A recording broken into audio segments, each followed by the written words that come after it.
자, 말씀 보도록 하겠습니다. 오늘 말씀은 욥기 42장 1절부터 6절까지의 말씀입니다. 욥기 42장 1절부터 6절까지 말씀. 자, 교도가시겠습니다. 자, 목사님 가지고 있는 성경은 구약 성경 803페이지에 있어요. 욥기 42장, 마지막이죠. 마지막 장 1절부터 6절까지. 자, 목사님이 1절 말씀 읽도록 하겠습니다. 욥이 여호와께 대답하여 이르되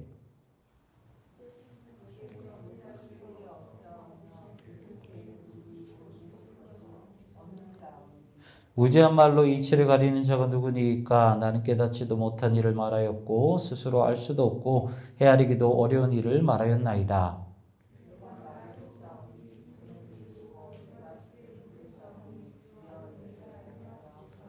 내가 주께 대하여 귀로 듣기만 하였사오나 이제는 눈으로 주를 배움나이다. 그러므로 내가 스스로 거두어드리고 티끌과 채 가운데에서 회개하나이다. 아멘. 다시 한번 기도합니다. 사랑해 주님 감사합니다. 거룩하신 말씀 앞에 섭니다. 말씀을 듣고 깨닫고 변화되는 시간이 되게 하여 주시옵시고 그 말씀 때문에 우리가 다시 한번 그 말씀의 생명력을 경험하고 그것을 누리는 우리 사랑하는 모든 친구들 그리고 우리 모든 모두가 될 수 있도록 인도하여 주시옵소서. 말씀은 우리의 모든 것을 안다고 말씀하셨사오니 우리의 연약함, 우리의 죄된 것 지금 이 자리 가운데 내려놓습니다. 하나님 아버지 깨어치게 하여 주시옵시고 깨지게 하여 주시옵시고 회개하며 하나님 아버지의 은혜로 온전히 누리는 이 시간이 되게 하여 주시옵소서. 주님 말씀하시옵소서. 저희가 듣겠나이다. 감사드리며 예수 그리스도의 이름으로 기도합나이다. 아멘. 자, 우리가 지지난주부터 우리가 편안하게 우리 일상에서 일어나는 그런 일들을 가지고 함께 설교를 나누고 있어요. 지지난주 같은 경우는 싸워라 제발이라는 제목으로 나도 좋고 나도 행복하고 하나님도 행복하는 그런 비전을 발견하고 그런 길로 나갔으면 좋겠다라는 말씀을 나눴고요. 그리고 지난주는 실패와 책임이라는 제목으로 여러분들의 인생은 하나님께서 책임지시기 때문에 절대로 실패는 없다라는 말씀을 나눴습니다. 자, 오늘은요. 우리가 하나님 신앙생활할 때 하나님을 찾았을 때 우리가 발견하지 못하고 하나님을 불렀을 때 응답하지 않으셨을 때 정말 우리는 어떻게 신앙생활을 해야 되고 어떻게 하나님께 나아가야 되는지 말씀을 좀 한번 나눠보려고 합니다. 자, 오늘은요. 본문은 욥기예요. 자, 욥기. 욥이라는 사람은 과연 누구일까? 먼저 살펴봐야 되는데 욥은 이 이스라엘의 남동쪽 에돔이라는 지역의 우스 지역에서 이렇게 살았던 그 인물입니다. 우스 지역. 그리고 욥이라는 사람을요. 성경에서 어떻게 평가하고 있냐면 이제 1장 1절에 이렇게 평가하고 있어요. 이 욥이라는 사람은 온전하고 정직하여 하나님을 경외하며 악에서 떠난 자더라. 좋은 것은 다 가지고 있죠. 온전, 정직, 하나님을 경외하며 악에서 떠난 자. 사기 캐릭이에요. 자, 어쨌든 간에 이걸 가지고 있는 것만 해도 신앙적으로 대단하고 이렇게 어떻게 보면은 칭송을 받아도 이제 될 사람인데 하나님께서는 이런 신앙적으로 좋은 사람한테 이제 복까지 더하십니다. 재산까지. 그리고 부귀영화를 다 더하세요. 1장 3절의 말씀을 봤더니 이 욥이라는 사람이 가지고 있었던 재산이 저 정도예요. 양이 7,000마리, 낙타가 3,000마리, 소가 500개리, 암나귀가 500마리, 그리고 종도 엄청 많고요. 이렇게 재물만 많은 것뿐만 아니라 동방 사람 중에서 가장 지혜롭고 훌륭했던 사람이 욥이었대요. 그러니까 진짜 욥은요, 부자였고요, 신앙도 좋았고요, 지혜로웠고요, 현명했던 사람이에요. 정말 말도 안 되는 사람이죠. 그런데 여기에서는 단순히 이렇게 표시를 해놨는데요. 우리가 아까 욥이 어디에서 살았다고 그랬죠? 우스 지역. 그 우스 지역이 어디 있다고 그랬죠? 에돔이라는 곳에 있다고 그랬어요. 에돔은요, 이렇게 생겼어요, 여러분들. 뭔가 광야가 이렇게 쫙 펼쳐지고 밭이 이제 푸른 들판이 쫙 펼쳐진 그런 곳이 에돔이 아니라 그래서 막 양이 수천 마리 있고 막 소가 500마리 있고 이런 게 아니라요. 에돔은 산지예요, 산지. 울퉁불퉁한 산지가 에돔 지역이에요. 그래서 거의 대부분이 산밖에 없어요. 그런데 이렇게 동물을 키우기 어려운 그런 환경 가운데서 하나님이 1장 3절의 말씀처럼 그만큼 복을 주셨다라는 것은 우리가 생각했던 것보다 더 상상을 뛰어넘는 복을 주셨던 사람이 바로 욥이라는 사람이라는 거예요. 그리고요, 이 욥에 대해서는요, 어떻게 이 욥이라는 사람이 거룩에 대해서 철저하게 지켰냐면 욥기 1장 5절에 보면 이렇게 되어 있어요. 막 이렇게 만약에 많은 사람들에게 이렇게 뭐 모든 것들 음식이나 이런 것들 베풀면서 잔치를 했잖아요. 그런데 그 잔치하고 나서도 욥은 자기 식구들을 다 불러 모읍니다. 그리고 혹여나 이 잔치, 이 즐기는 자리에서 내가 만약에 죄를 지은 것이 없을까? 나도 모르게 죄를 지은 것이 없을까? 이 작은 것까지 하나님께 가지고 나아가요. 즐거운 잔치 이후에 재물을 가지고 하나님께 나아가서 내가 마음으로 하나님께 욕되게 했을까? 내가 모르는 그 죄를 하나님께 범했을까? 라는 그 생각을 가지고 하나님께 제사를 다했던 신실했던 사람이 바로 욥이라는 거예요. 그리고 성경에서 가장 존귀한 표현이 여기에 있습니다. 욥이라는 사람을 과연 하나님께서는 어떻게 평가를 하셨을까? 이렇게 평가하고 있어요. 그와 같이 온전하고 정직하여 하나님을 경외하며 악에서 떠난 자는 세상에 없느니라. 무슨 말이냐? 하나님께서 이미 보증하고 있는 사람이 욥이었다라는 거죠. 1장만 봐도 욥은 좋은 거라는 것은 싹 다 가지고 있었던 사람이 바로 이 욥이었다라는 거예요. 그런데 이렇게 완벽할 것 같은 욥이 어떤 것을 당하냐면 여러분들이 아는 것처럼 한순간에 재앙에 처하게 됩니다. 처음엔 재산을 날려버리죠. 그리고 사랑하는 자식들 날려버립니다. 종들 다 죽여버려요. 순식간에 일어나요. 재산 완전히 없어지고 종들 죽이고 자식들 다 죽여요. 그리고 그것으로도 안 되니까 이제 욥의 몸에 종기가 나게 해서 이 기왓장으로 이 질그릇 조각으로 긁어도 계속해서 간지럽고 고통이 사라지지 않는 그런 병을 욥에게 주십니다. 한순간에 이런 완벽한 욥에게 재앙이 닥쳐오게 되는 거죠. 여러분들 이 욥이라는 사람은요, 족장시대의 인물이에요. 우리가 욥기, 시편, 잠언, 전도서 이렇게 되어 있는데 성경이 중간에 딱 있죠. 우리가 구약을 봤을 때 성경 딱 가운데에 있어요. 욥기가. 그렇다고 해가지고 욥기가 성경 중간쯤 되는 그 시대의 인물이라 라고 생각을 하시면 안 되고요. 아브라함, 노아 이때 사람이에요. 욥이라는 사람이 노아와 같이 아브라함과 같이 이 족장 시대의 인물이 바로 이 욥이었어요. 그런데 우리가 이제 상황을 잘 생각해 봐야 돼요. 목사님이 왜 이 족장 인물이라고 말을 했냐면 족장 시대에는요, 하나님과 이 족장들, 그때 당시에 사람들과 어떻게 소통하셨냐면 지금 목사님과 여러분들이 이야기하는 것처럼 똑같이 소통을 했어요. 하나님이 이야기하시면 네, 알겠습니다. 그리고 족장들이, 그리고 그 시대의 사람들이 하나님이 어떻게 해야 될까요? 라고 물으면 하나님이 바로바로 응답하시는 그럴 때. 그리고 뭐 필요해? 바로 하나님이 기적을 내리시고 하나님을 이적을 보이시는 그때. 그때가 바로 족장인물이에요. 예를 들면 아브라함이라는 사람이 있죠. 아브라함이 사람이 있는데 아브라함은요, 여러분들 아시겠지만 아브라함이 어떻게 우르라는 땅에서 가나안으로 들어왔냐. 하나님의 말 듣고 왔어요. 야, 너 그냥 나를 위해서 떠나. 너 고향 버리고 친척 땅 떠나. 알겠습니다. 이야기하면서 그 땅을 나왔던 사람이에요.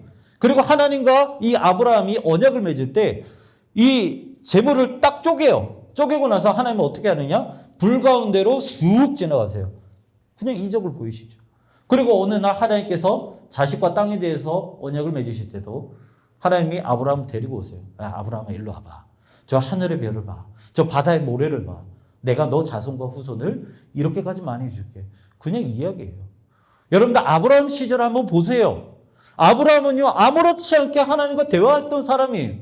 그게 족장 시대예요. 그리고 노아와 에녹, 여러분들 알지 모르겠지만 노아와 그 에녹, 아담의 6대 손인 에녹 시절에는 더 심했어요.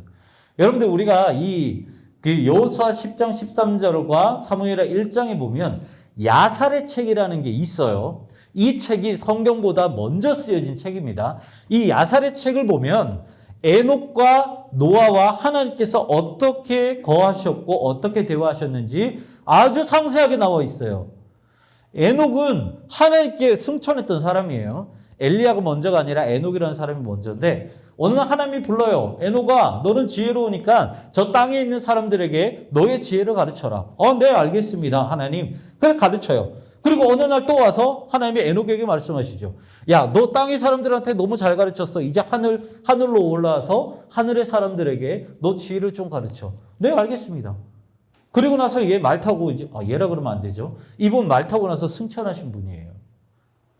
아무렇지 않게. 그리고 노아는 어떻게 해요? 하나님께서 노아한테도 아무 말씀 안 하세요. 너무 편하게 말씀하시죠. 자, 노아야, 120년 동안 내가 그 사람들이, 땅에 있는 사람들이 죄를 너무 많이 지었어. 그런데 내가 너한테 부탁 하나 할게. 120년 동안 심판의 말씀 좀 전해. 그리고 내가 그때까지 기다려줄게. 120년 동안 그냥 말씀을 전해요. 그리고 120년이 지나고 나서 참 희한하죠. 성경에 없는 이야기가 나옵니다. 노아가 595세 때 하나님이 노아를 또 부르세요. 야, 노아야, 너 방주 만들어. 그래서 5년 동안 방주를 뚝딱뚝딱 만들어요. 그리고 600세 때 하나님은 야, 이제 시작됐어. 내가 홍수를 내릴 거야. 비를 내리고 땅의 물이 터져 오를 거야. 전부 다 말로 시작을 해요.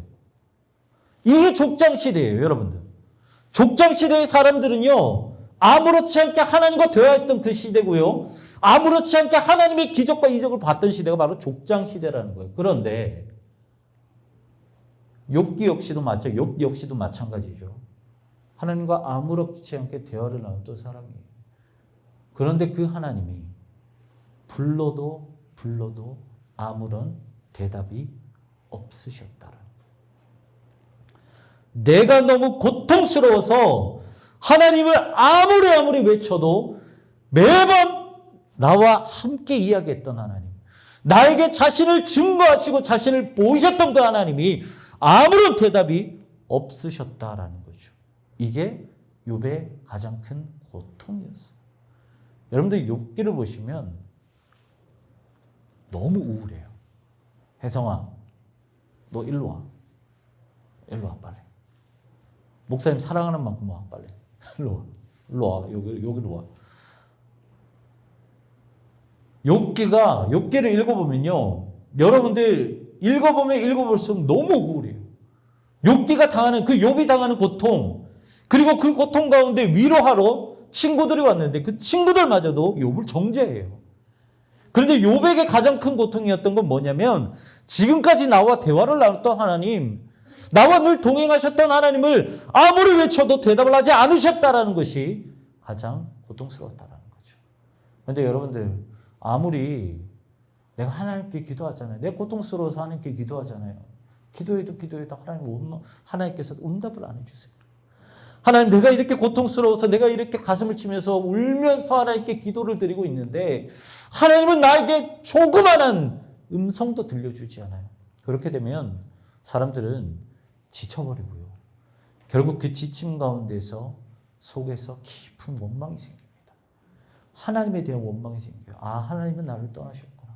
나를 사랑한다라고 그렇게 말씀하셔놓고서, 나를 긍휼히 여긴다고 그렇게 말씀하셔놓고서 나를 떠나셨구나. 하나님을 원망하게 됩니다. 욥도 마찬가지였어요. 부르짖어도 대답 없는 하나님. 좀 좋은 친구들 보내주셔서 나를 좀 위로해 주셨으면 좋겠는데 그 친구들마저도 나를 정죄하여서 나를 힘들게 만드신 하나님. 그 하나님께 욥은 자신의 생애를 저주하면서까지 하나님을 원망했다는 거예요. 그런데 결국 마지막을 보면 영원히 응답하시지 않을 것 같았던 하나님이 당신의 시간과 당신의 때에 딱 되었을 때 폭풍우 가운데서 욥에게 나타나셨다는 거죠. 여러분들, 우리가 신앙생활을 할 때 여러분들이 꼭 기억하셔야 될 두 가지가 있습니다. 뭐냐면 첫 번째는 신앙적 고정관념을 버리셔야 되는 거예요. 여러분, 이거 중요합니다. 신앙적 고정관념이 뭐냐면 이거예요. 우리가 하나님께 예배를 드리러 가야 돼요. 우리 하나님께 거룩한 삶을 보여야 되는 거예요. 맞죠? 틀린 거 하나도 없어요. 우리 하나님께 불평해서는 안 돼요. 우리 하나님을 원망해서도 안 돼요. 오직 하나님께만 순종해야 되고 하나님의 말씀을 철두철미하게 지켜야 돼요. 그래서 하나님 아버지 앞에 거룩함으로 나가야 돼요. 여러분들 이 말 틀렸어요? 틀렸어요? 해주야. 목사님이 한 말 지금 다 틀렸어? 틀린 말 아니죠. 하나도 안 틀렸어.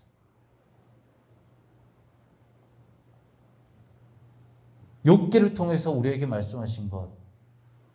우리는 열심히 하나님 아버지 앞에 신앙생활을 해야 되고요. 거룩함을 철저히 지켜야 되고 말씀을 철저히 지켜야 되고 하나님께 불평하지 않고 하나님께 원망하지 않아야 되는 게 맞아요. 하지만 여러분들 자식과 부모의 관계를 한번 생각을 해보자고요. 여러분들 어느 자식이 자기 부모한테 가서 어머니 아버지 제가 너무 큰 죄를 지었습니다. 제가 아버지 어머니 앞에 이렇게 큰 불순과 죄를 지었사오니 저에게 징계를 내려주시옵소서. 제가 아버지의 말씀에 순종하지 못했습니다. 저는 매를 맞아도 할 말이 없습니다. 세상에 이런 자식이 어디 있냐고요. 맨날 첫날 때를 쓰잖아. 왜 내 마음대로 안 해주냐고 때를 쓰잖아요. 여러분들 이게 신앙적 고정관념이에요. 하나님이 여러분들이 욥기를 보면서 욥이 잘못했구나. 그러니까 새 친구가 와서 얘네들을 이 욥을 정죄했구나라고 생각하시면 안 된다라는 거죠. 그건 신앙적인 고정관념이에요. 여러분들 하나님께 때를 쓰세요. 죄를 지으라는 말이 아니에요. 하나님의 말씀을 불순종하라는 말이 아니에요. 하지만 하나님이 나의 아버지가 된다라고 한다면 여러분들의 아버지가 된다고 한다면 때를 쓸 줄도 알아야 된다라는 거예요. 하나님께 한탄을 하면서 하나님을 원망할 줄도 알아야 된다는 거예요. 그게 진짜 신앙생활이에요. 하나님을 원망하고 하나님께 불평하고 하나님께 때를 쓰면서 하나님께 혼나보기도 하고요. 그리고 나서 하나님께서 어루만져 주시는 하나님의 긍휼과 사랑을 경험해 보기도 해야 된다는 거예요. 그게 진짜 신앙생활이에요. 기계적으로 하나님을 신앙하고 기계적으로 하나님을 찬양하는 것은 여러분들 신앙생활이 아니에요. 욥기를 통해서 여러분들이 가장 먼저 알아야 될 것은 그거예요. 그런데 더 중요한 게 있어요. 이거예요.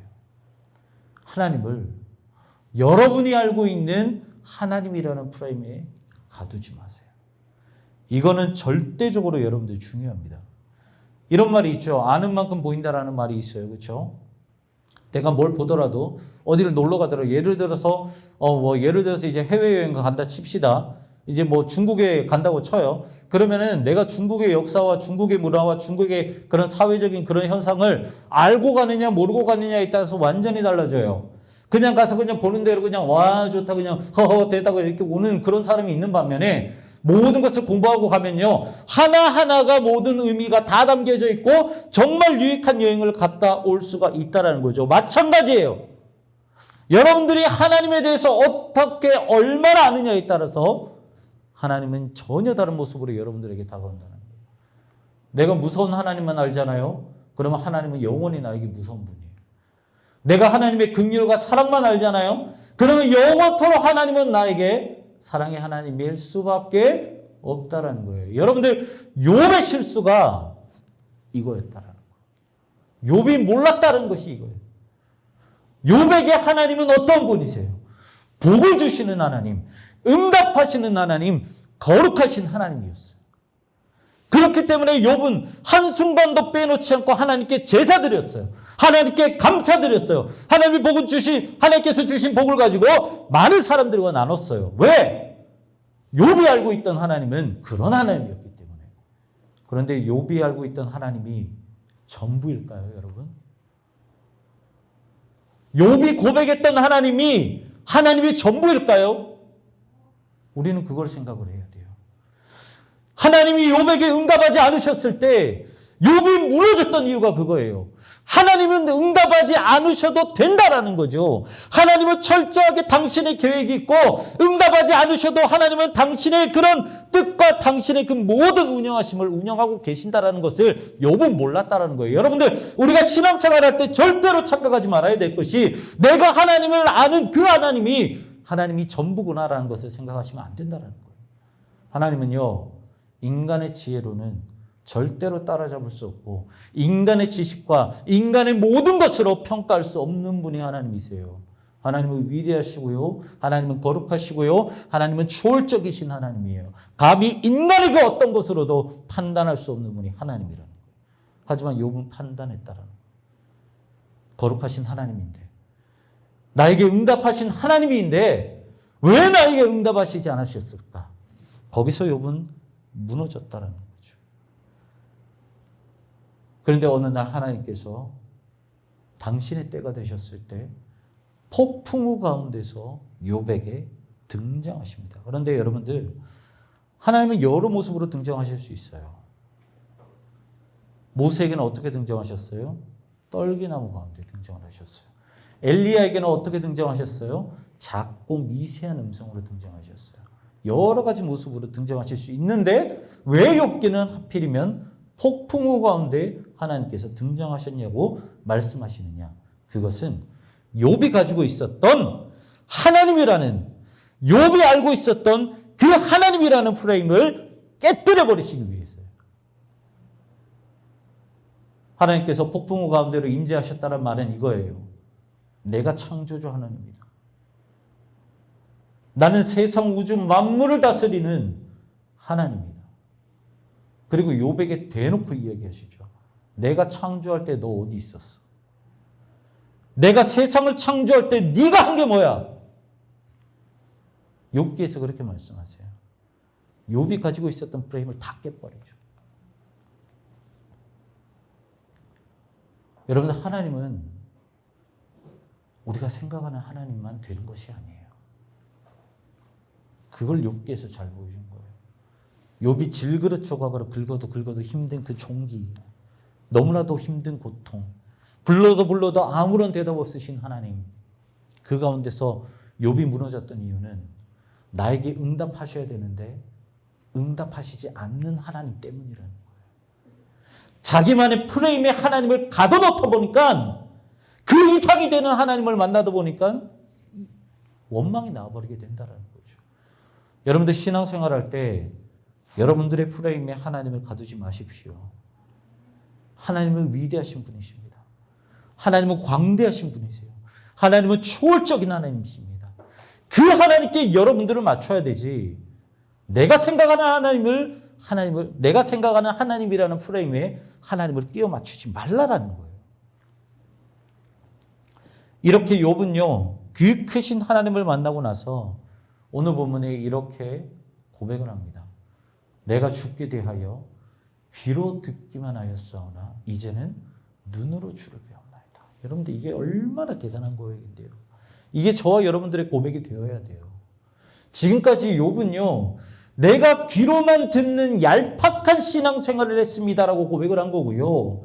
그런데 더 크신 하나님, 더 위대하신 하나님을 만났더니 이제는 내가 귀로 듣는 하나님이 아니라 내가 눈으로 주를 보는 그 위대하신 하나님을 만났다라는 이 영적인 고백이라는 거예요. 여러분들도 마찬가지예요. 지금까지 귀로 듣는 그 얄팍한 신앙, 여러분들이 만든 그 하나님을 믿었던 그 얄팍한 신앙, 귀로 듣기만 하지 말고 더 위대하신 하나님을 만나기를 소망합니다. 더 크신 하나님을 만나서 욥의 고백처럼, 주님, 저도 마찬가지입니다. 제가 지금까지 귀로 듣는 이 얄팍한 신앙생활을 했다면 욥처럼 눈으로 보는 그 위대하신 하나님을 눈으로 경험하는 그 신앙생활을 하기를 소망합니다. 라고 여러분들 고백할 줄 알아야 된다는 거예요. 목사님이 이 설교를 준비하면서 마무리를 어떻게 할까라고 생각을 해봤어요. 근데 이게 있더라고요. 여러분들 차를 운전하다 보면 목적지로 갈 때 시대에 따라서 운전자에게 도움을 주는 그런 도구들이 변하게 돼요. 여러분들, 이거는 여러분들 모르시죠? 근데 아마 선생님들은 아실 거예요. GPS나 내비게이션이 없을 때 차에 이런 전국 도로 지도가 항상 이 큰 게 한 권씩은 있었어요. 왜냐하면 목적지를 따라갈 때 길을 모르잖아요. 그래서 저걸 펼쳐놓고 길을 따라가면서 그 길로 가야 됐어요. 근데 그게 어려웠었어요. 그리고 그것뿐만 아니라 그때 당시에는 어디쯤에 속도 위반 그 측정기가 있었는지 그걸 다 외워야 됐어요. 안 그러면 그냥 속도 위반하고 가거든요. 그리고 나서 세월이 지나고 나서 무엇이 나왔냐? GPS라는 것이 나왔어요. GPS는 여전히 길은 가르쳐 주지는 않아요. 길은 지도를 보고 찾아야 돼요. 그런데 얘는 뭘 가르쳐 주느냐? 속도를 가르쳐 줘요. 적정한 속도를 지켜라. 그리고 나서 시간이 지나고 나서 무엇이 나왔냐면 내비게이션이라는 게 나왔어요. 속도도 측정해 주고요. 길도 안내해 줘요. 그런데 여전히 특히 여성분들이 아니라 남성분들이 내비에서 꼭 가르쳐주는 길이 아니라 딴 길로 가죠. 내비가 있어도 딴 길로 갈 수가 있어요. 그리고 나서 시간이 지나고 요즘에 어떤 것이 나왔어요? 자율주행차가 나왔죠. 목사님이 이거를 보면서 그렇게 생각을 해봤어요. 아, 우리의 신앙도 이와 같을 수 있구나. 그냥 그냥 전국 도로 지도를 펼쳐놓으면 내가 가는 길이 이 길이 맞는지, 이 길이 틀린 길인지 그것도 몰라요. 그리고 내가 악을 향해서 치닫을 때 그것이 내가 빠른 쪽으로, 내가 빠른 속도로 악을 향해서 달려나가는지 아닌지도 몰라요. 그럼 우리가 GPS 같은 인생은 뭘까? 여전히 속도는 조절할 수 있어도 내가 가야 될 길이 어느 길인지 모른다는 거. 그럼 이 내비게이션 같은 인생은 뭘까요? 마음 아프지만 길도 안내해줘요. 그리고 어디 가면 위험하다, 어떻게 속도를 조절해라 다 알려주는데도 불구하고 내 마음대로 다른 길로 갈 수 있는 인생이 바로 이와 같은 인생이에요. 그런데 이 자율주행과 같은 인생은요, 차에 그냥 내 몸을 맡기면 자기가 알아서 가요. 여러분들, 우리의 신앙도 마찬가지입니다. 하나님께서 모든 길을 다 알려주세요. 우리 인생은 우리가 계산하지 못하지만 그 길을 알려주시는 분이 하나님이시고요. 그 길로 얼마만큼 빠른 속도로 가야 되는지, 얼마만큼 빠른 속도로 후진해야 되는지 그것 또한 알려주시는 분이 하나님이시라는 거예요. 근데 여러분들은 내비게이션과 같은 인생길을 살면 안 돼요. 왜? 내 마음대로 할 수 있으니까. 여전히 여러분들이 이 인생같이 되어야 된다. 하나님, 제 모든 것을 그냥 맡기겠습니다. 하나님의 목적지까지 그냥 알아서 그냥 데려가 주세요. 저는 모르겠습니다. 저는 그냥 하나님 안에서 그냥 자유롭게 자유함으로 누리겠습니다. 자유롭게 살겠습니다. 그냥 하나님이 나의 목적지까지 데려가 주시옵소서. 이런 인생이 되어야 되는 거예요.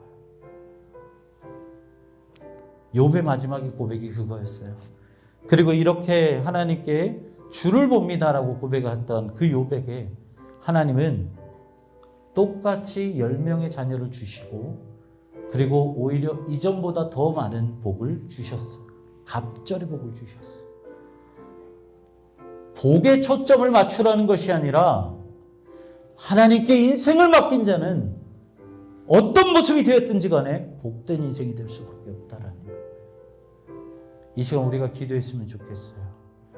기도할 때 하나님, 우리가 생각하는 그 하나님을 우리의 프레임에 가둬놨다면 그것들을 깨뜨리게 하여 주시옵소서.